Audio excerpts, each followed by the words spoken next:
The truth will set me free. I don't care much about truth.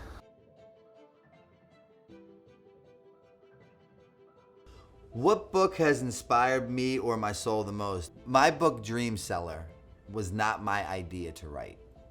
I had no desire to write a book, no intentions of becoming an author. I was a high school dropout without a GED.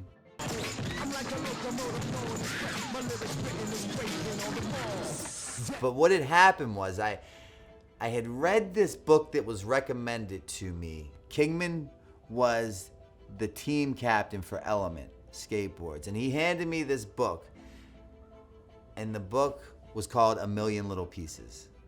And when he gave me this book, he's like, Novak, I think you're gonna dig this. I took the book and I read it, and I couldn't put it down. And if anyone out there has read that book, you know how detail-oriented the book was. Like, I felt like I was him, and I was walking in his shoes, and he created and painted such a clear picture that I could relate to. And it was around that time that we were filming Viva La Bam, and every time we were finished filming for the day, the cast and the crew, we would wrap and we would go into town to a bar, and we'd have dinner, and there'd be a table of 40 in a loud bar, and there'd be drinking and eating.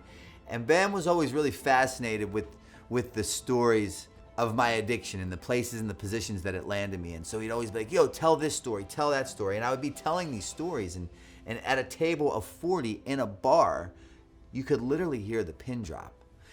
So Bam one day came up to me and said, you know what, you're gonna write a book.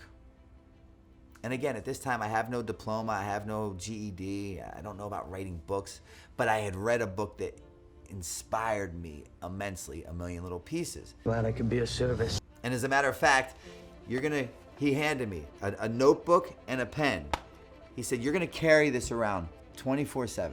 He said, the first time that I see you without a pen and paper in your hand, you're going back to Baltimore. You're kicked out of the house, you're off the show, you're done. The scales of justice were very easy to figure out there. So I said, okay. I penned out 12 chapters in my story, the way that I wanted to write it.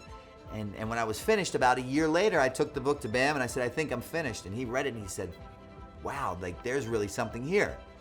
In turn, he took that and he gave the book to my co-author, Joe Franz.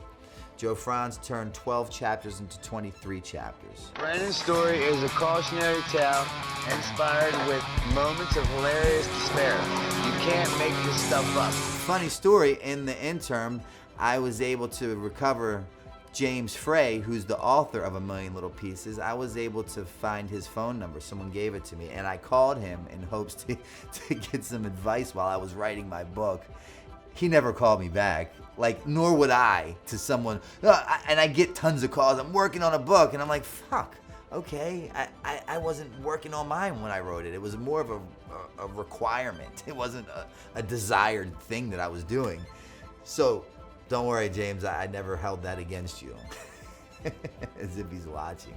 But we got a literary agent who shopped the manuscript around, and as fate would have it, the publishing company who purchased the manuscripts, Kensington Publishers, Citadel Press, happened to be the same publishers as James Frey's book, A Million Little Pieces. The Million Little Pieces controversy really freed me to be as radical as I want, to break every rule I want, and to not have to care what other people thought.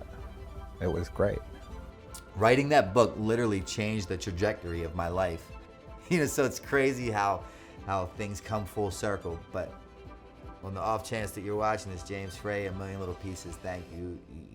You've not only changed my life, but you've changed, I believe, countless others that you're probably never going to be aware of. So thanks for asking what books have changed my life.